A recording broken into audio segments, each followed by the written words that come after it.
Hai, Assalamualaikum untuk anda yang sedang menonton Didik TV KPM bersama dengan saya Din. Dan untuk hari ini, pentaksiran bilik darjah. Bila sebut berkenaan dengan pentaksiran bilik darjah ni, bukan murid-murid je kena berada di depan televisyen, tapi juga penting untuk ibu bapa dan juga guru-guru. Dan PBD kita pada hari ini, pentaksiran bilik darjah PBD dalam bentuk dan teknologi, reka bentuk dan teknologi sekolah menengah. Dan yang pastinya kita akan bersama dengan guru kita. Nak tahu siapa? Kita saksikan profil guru.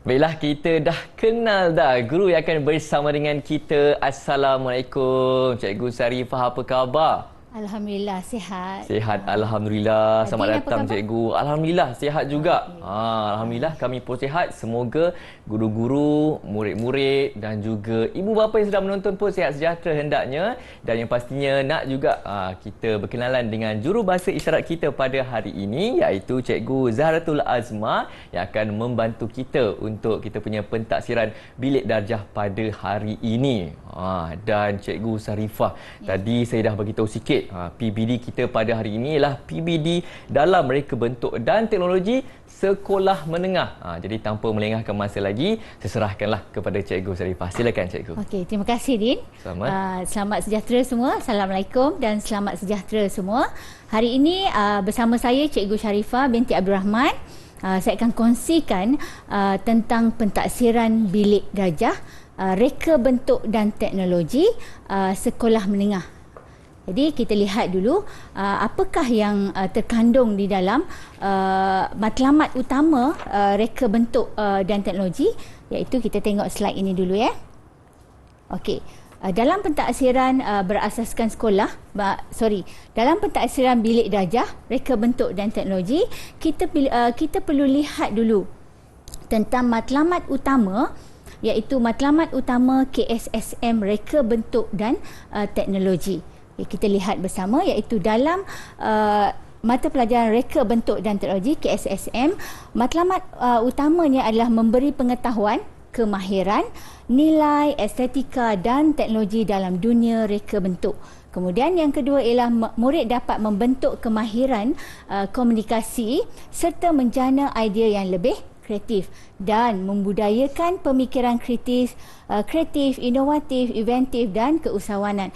Daripada matlamat ini kita boleh lihat untuk melahirkan murid yang lebih seimbang dari segi pemikiran yang lebih kreatif. Jadi itulah terbentuknya mata pelajaran reka bentuk dan teknologi. Jadi daripada sini kita lihat seterusnya apakah yang bahan rujukan yang kita boleh guna untuk membuat pentaksiran bilik darjah dalam mata pelajaran reka bentuk dan teknologi. Bahan rujukan dalam yang kita boleh gunakan, contoh bahan rujukan yang boleh kita gunakan ialah yang pertama sekali ialah dokumen standard kurikulum dan pentaksiran, iaitu kita panggil juga sebagai DSKP. DSKP ini terdiri daripada tingkatan 1, tingkatan 2 dan juga tingkatan 3. Ini adalah rujukan utama guru-guru dalam dalam pentaksiran berasaskan bilik darjah. Okey. Kemudian bahan rujukan yang seterusnya ialah Panduan Pelaksanaan Pentaksiran Bilik Darjah edisi kedua. Edisi kedua cetakan pada tahun 2019. Kemudian rujukan yang seterusnya sama juga, ini adalah bahan yang ada dalam Panduan Pentaksiran Bilik Darjah. Okay, jadi dalam bahan ini, dalam buku Panduan Pentaksiran Bilik Darjah ini, kita boleh lihat semuanya dirancang oleh guru untuk menjalankan pentaksiran bilik darjah mata pelajaran reka bentuk dan teknologi. Ini adalah buku teks yang boleh dijadikan panduan kepada guru dalam melaksanakan pentaksiran bilik darjah. Buku teks ini terdiri pada tingkatan 1, 2 dan 3. Ianya adalah buku teks menengah rendah. Mata pelajaran reka bentuk dan teknologi ini hanyalah mata pelajaran yang terdiri daripada menengah rendah, tingkatan 1, 2 dan 3 sahaja. Okey.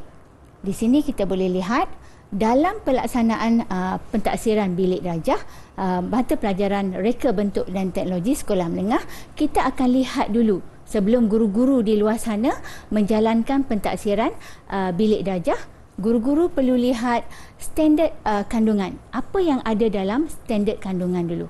Yang pertama sekali standard kandungan ataupun lebih dikenali sebagai SK. Kemudian yang kedua ialah kita tengok standard pembelajaran, lebih dikenali sebagai SP.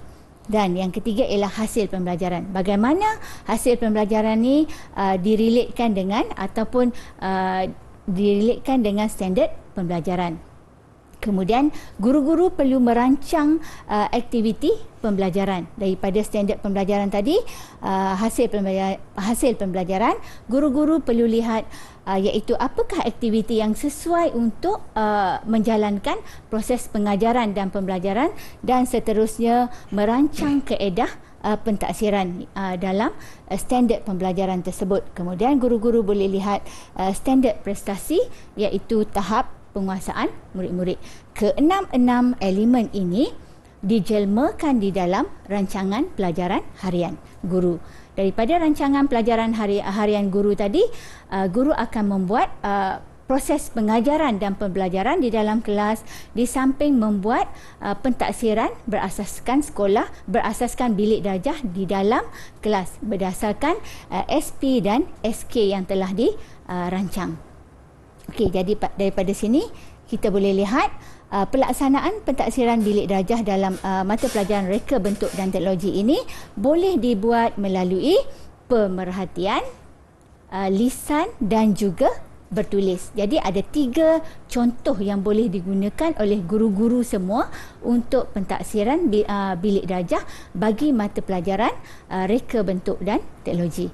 Okay. Setakat ini Din jelas tak apa yang jelas, saya cikgu. jelas? Terutama sekali bila cikgu kata dia ada 3, pemerhatian, lisan dan bertulis. Okey, ini adalah contoh yang boleh kita gunakan, dan ibu bapa di luar sana juga boleh lihat anak-anak di rumah dari segi apakah perkembangan pembelajaran mereka.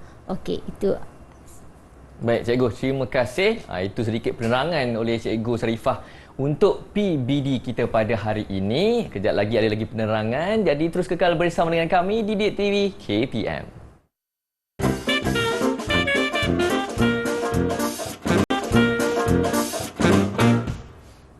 Terima kasih kepada anda yang terus bersama dengan kami di Didik TV KPM bersama dengan saya Din dan juga Cikgu Sharifah untuk pentaksiran bilik darjah PBD dalam reka bentuk dan teknologi sekolah menengah. Dan sekarang ini saya nak kembalikan kepada Cikgu Sharifah untuk berikan kepada kita contoh standard kandungan dan standard pembelajaran. Silakan Cikgu. Okay, terima kasih Din. Okay, seterusnya kita teruskan dengan standard pembelajaran kita pada hari ini, iaitu ini adalah contoh standard kandungan dan standard pembelajaran bagi mata pelajaran reka bentuk dan teknologi. Di sini kita ada standard kandungan iaitu 2.4 reka bentuk elektronik. Kemudian kita ada standard pembelajaran iaitu 2.41 hingga 2.48. Jadi di sini saya akan kongsikan dengan guru-guru di luar sana tentang bagaimanakah pentaksiran bilik darjah dilakukan untuk standard kandungan iaitu 2.4 dan standard pembelajaran 2.1 hinggalah ke 2.48. Okay, seterusnya kita tengok satu persatu, iaitu ini adalah contoh standard prestasi dan tahap penguasaan murid untuk standard kandungan 2.4 iaitu reka bentuk elektronik. Okay, jadi kita tengok satu persatu bagaimanakah pentaksiran bilik darjah ini dijalankan untuk standard kandungan reka bentuk elektronik. Okay. untuk standard pembelajaran 2.41 iaitu menyatakan maksud mikro pengawal ataupun microcontroller dalam bahasa Inggerisnya dan pemprosesan pemprosesan. Jadi cadangan aktiviti untuk pembelajaran untuk standard pembelajaran 2.1 ini adalah kolaboratif, iaitu murid-murid menjalankan aktiviti secara berkumpulan, iaitu mencari maksud mikro pengawal. Di sini boleh cadangan kaedah pentaksiran bilik darjahnya ialah secara lisan, bertulis atau juga boleh dijalankan secara pemerhatian. Jadi contoh ini adalah contoh pembentangan, iaitu murid-murid boleh buat secara gallery walk, iaitu lisan. Pergi ke setiap session dan murid akan membuat pembentangan. Contoh yang kedua ialah pemerhatian. Bagi murid-murid yang tidak dapat menyatakan secara lisan, diberikan satu puzzle untuk disusun menjadi satu ayat. Itu salah satu daripada contoh untuk mencapai standard pembelajaran, iaitu menyatakan maksud mikro pengawal dan pemprosesan. Dan juga murid-murid boleh lihat, guru boleh melihat secara pentaksirannya secara bertulis. Itu di antaranya untuk standard pembelajaran 2.4.1. Kemudian kita tengok standard pembelajaran yang kedua, iaitu 2.4.2, iaitu menjelaskan bahagian-bahagian yang terdapat pada mikro pengawal. Apa aktiviti pembelajaran yang dicadangkan di sini ialah, contohnya ialah penerokaan. Di sini ialah untuk cadangan kaedah pentaksiran bilik darjah pada standard pembelajaran 2.4 ini ialah menerangkan fungsi peranti. Pada standard pembelajaran ini, menerangkan fungsi peranti ini adalah secara tidak langsung termasuk di dalam 2.4.2, iaitu menjelaskan bahagian-bahagian yang terdapat dalam mikro pengawal. Di sini cadangan pentaksiran bilik darjah yang boleh dijalankan ialah secara lisan, bertulis ataupun juga pemerhatian. Jadi kita akan lihat video bagaimana murid-murid menjalankan aktiviti pembelajaran melalui penerokaan. Okey, di sini ialah contoh video yang murid-murid menjalankan sesi penerokaan dalam pembelajaran dalam menjelaskan bahagian-bahagian yang terdapat dalam mikro pengawal. Setiap kumpulan akan diberikan tugasan dan murid-murid akan mencari input melalui sumber-sumber pendidikan. Contoh dia seperti di search engine Google, buku teks dan lain-lain yang sesuai dengan bahagian yang sesuai untuk murid-murid mencari input dalam menjelaskan bahagian-bahagian yang terdapat dalam mikro pengawal. Jadi di sini murid-murid boleh lihat tadi videonya. Okey. Kemudian seterusnya ialah untuk standard pembelajaran 2.4.3, iaitu menghasilkan lakaran reka bentuk lita elektronik. Dalam menghasilkan lita reka bentuk elektronik ini, aktiviti yang dijalankan juga ialah melalui kolaboratif, iaitu berkumpulan. Jadi di sini cadangan aktivitinya adalah pemerhatian, lisan dan juga bertulis. Untuk mencapai SP ini, murid-murid dikehendaki membuat lakaran gambar rajah blok, lita skematik dan gambar rajah blok. Jadi di sini guru-guru secara tidak langsung, bila murid-murid sudah dapat membuat lakaran, guru sudah pun boleh membuat pentaksiran berasaskan sekolah. Kemudian kita tengok standard pembelajaran 2.4.3, iaitu membina lita simulasi yang berfungsi dengan perisian khas.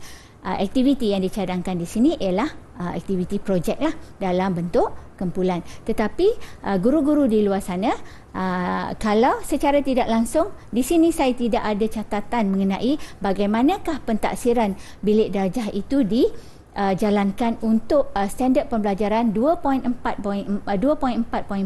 Ini adalah menunjukkan tidak ada pentaksiran bilik darjah untuk standard pembelajaran 2.4.4. Walau bagaimanapun, guru-guru perlu membuat sesi pengajaran dan pembelajaran untuk standard pembelajaran ini. Kemudian kita seterusnya.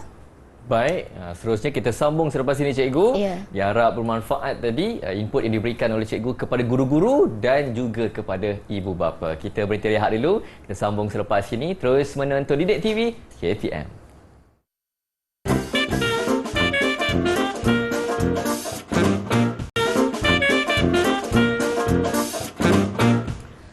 Ya, terima kasih kepada murid-murid, guru-guru dan juga ibu bapa yang sedang menonton Didik TV KPM untuk pentaksiran bilik darjah hari ini PBD dalam reka bentuk dan teknologi sekolah menengah. Pelbagai aktiviti ibu bapa boleh tahu sebenarnya untuk mata pelajaran ini kan. Tapi sekarang ini saya nak serahkan kembali kepada Cikgu Sarifah. Silakan Cikgu. Okey, terima kasih Din.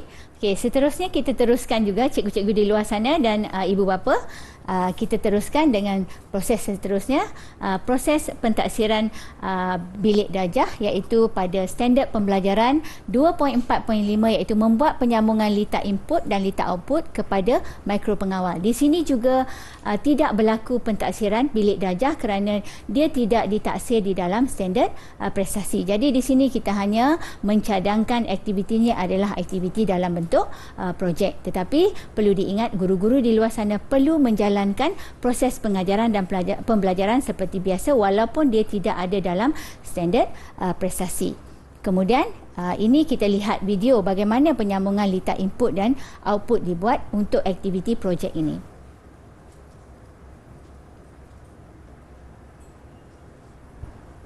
Okey, ini di antara litar yang dibuat penyambungan untuk litar output dan input iaitu LED berkelip. Itu contohlah litar input dan litar output pada video ini. Okey, seterusnya kita tengok pada standard pembelajaran 2.4.6 menulis pengaturcaraan mudah berdasarkan penyambungan peranti input dan output. Ini di antara command ataupun pengaturcaraan yang dibuat di dalam peranti device elektronik iaitu ada command dan ini adalah pengaturcaraan untuk lampu kawalan penderia cahaya dan ianya ditulis pengaturcaraan ini digunakan bergantung kepada pengaturcaraan dibuat bergantung kepada apa projek yang akan dihasilkan.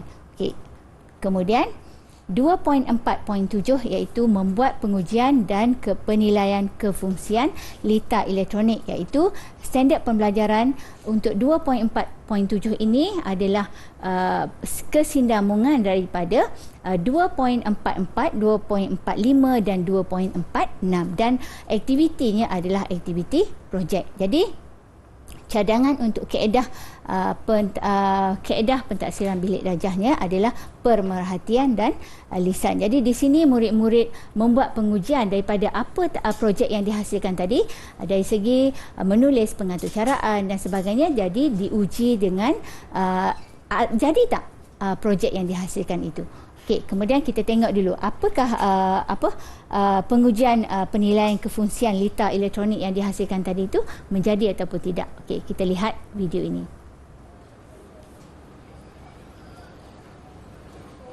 Okey, ini adalah video untuk pengujian litar elektronik yang dihasilkan berdasarkan pengaturcaraan yang dibuat daripada litar skematik dan juga litar bergambar tadi. Jadi itu antaranya yang kita boleh lihat.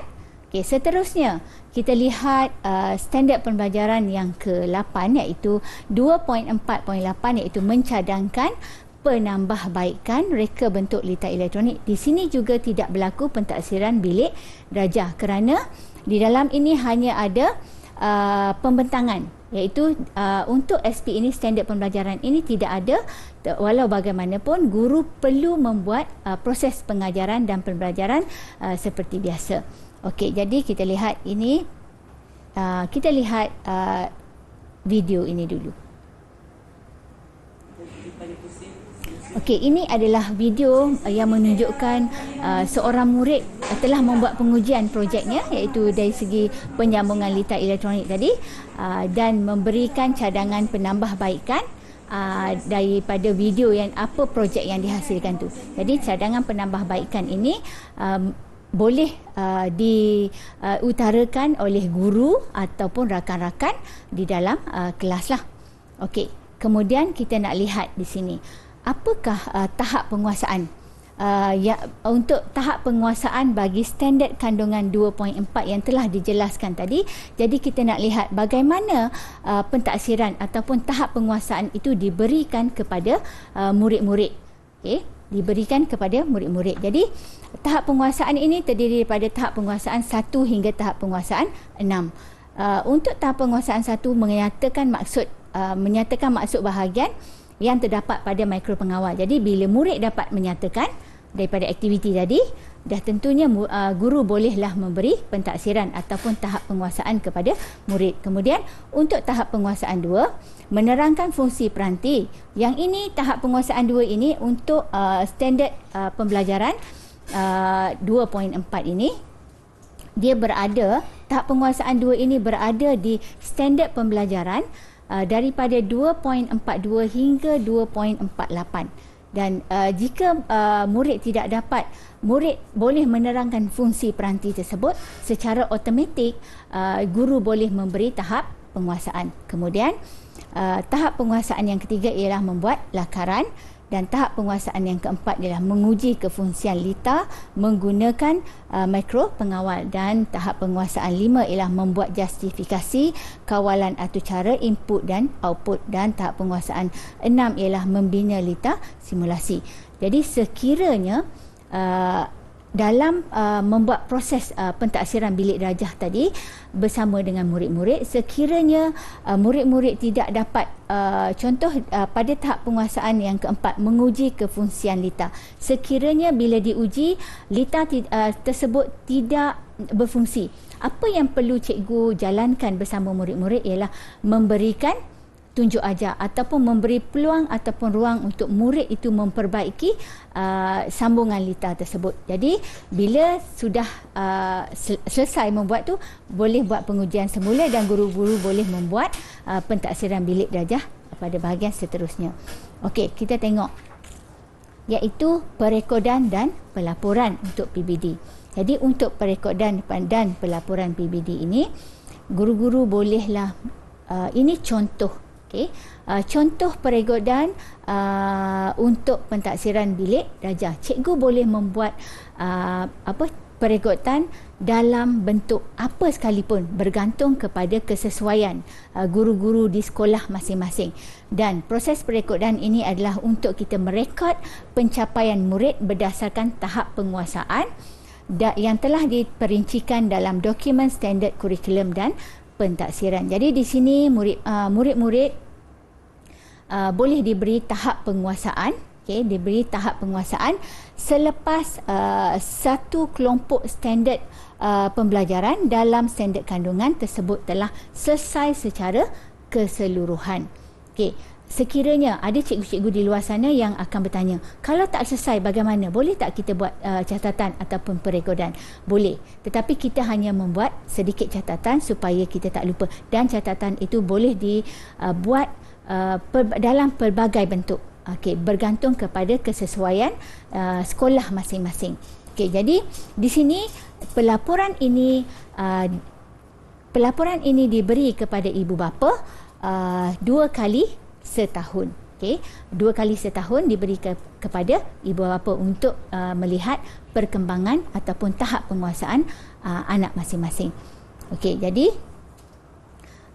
sekiranya murid-murid dalam kelas ataupun dalam kelas tidak dapat membuat tidak dapat menguasai tahap penguasaan minimum, apa yang perlu guru-guru lakukan? Ini contoh.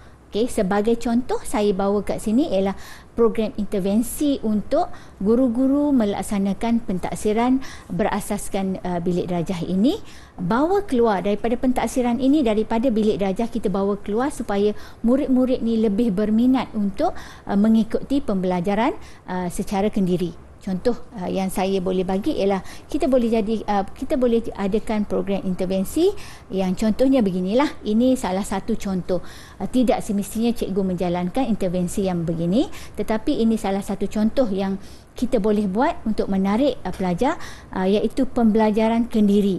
Murid-murid diberikan peluang dan ruang untuk meningkatkan tahap penguasaan masing-masing bergantung kepada input-input yang diberi oleh guru. Jadi daripada sini kita boleh lihat murid-murid akan mendapat tahap penguasaan yang lebih baik daripada apa yang dia capai di dalam bilik darjah. Jadi ini adalah salah satu daripada motivasi yang kita perlu berikan kepada murid-murid dalam pentaksiran bilik darjah, terutamanya dalam mata pelajaran reka bentuk dan teknologi, sebab mata pelajaran reka bentuk dan teknologi ini dia lebih kepada murid-murid mencari input sendiri. Lebih sebab dia menghasilkan setiap habis satu topik itu dia akan ada satu projek yang dia akan hasilkan. Jadi untuk menarik minat ini, murid-murid perlu diberikan kelonggaran ataupun kebebasan mencari idea yang lebih kreatif di luar bilik darjah. Jadi daripada sini kita boleh lihat pentaksiran yang dibuat oleh guru-guru di luar sana tidak terikat di dalam bilik darjah sahaja sebenarnya, sebab kita nak murid-murid kita lebih kreatif. Matlamat utama pun melahirkan murid yang kreatif dan boleh melahirkan seorang keusahawan dalam subjek matlamat utamanya keusahawanan itu dalam subjek reka bentuk dan teknologi. Jadi di sini itu antara satu contoh yang kita boleh jalankanlah di sekolah. Program-program intervensi yang lain kita boleh jalankan selain daripada contoh yang diberikan. Okey. Baik, terima kasih Cikgu Sharifah, penerangan yang sangat-sangat berguna kepada bukan sahaja guru-guru tetapi juga kepada ibu bapa yang sedang menonton. Cikgu mungkin boleh bagi sedikit kesimpulan untuk apa yang kita pelajari pada hari ini. Okey, kesimpulan yang boleh saya buat pada dari segi pentaksiran bilik darjah. Pentaksiran bilik darjah mata pelajaran reka bentuk dan teknologi pada hari ini ialah guru-guru boleh membuat pentaksiran bilik darjah berdasarkan kepada situasi di dalam bilik darjah, berdasarkan situasi murid di dalam proses pengajaran dan pembelajaran cikgu. Jadi di sini tidak terikat bagaimana pentaksiran itu dijalankan. Contoh dia, kalau dalam satu situasi murid tidak dapat menyatakan apa yang perlu dinyatakan. Kalau dalam standard itu murid perlu menyatakan, tetapi pada waktu yang sama murid tidak boleh menyatakan. So di sini guru boleh mengubah cara pentaksiran itu. Sangat-sangat menariklah apa yang dibuat oleh murid-murid di dalam kelas di sekolah sekarang ini kan. Apapun, terima kasih kepada Cikgu Sharifah di atas penerangan pada hari ini, dan terima kasih juga kepada juru bahasa isyarat kita iaitu Cikgu Zaratul Azma. Semoga bermanfaat apa yang kita pelajari pada hari ini kepada murid-murid, guru-guru dan juga ibu bapa. Semoga berjumpa lagi. Terus menonton Didik TV KPM. Assalamualaikum.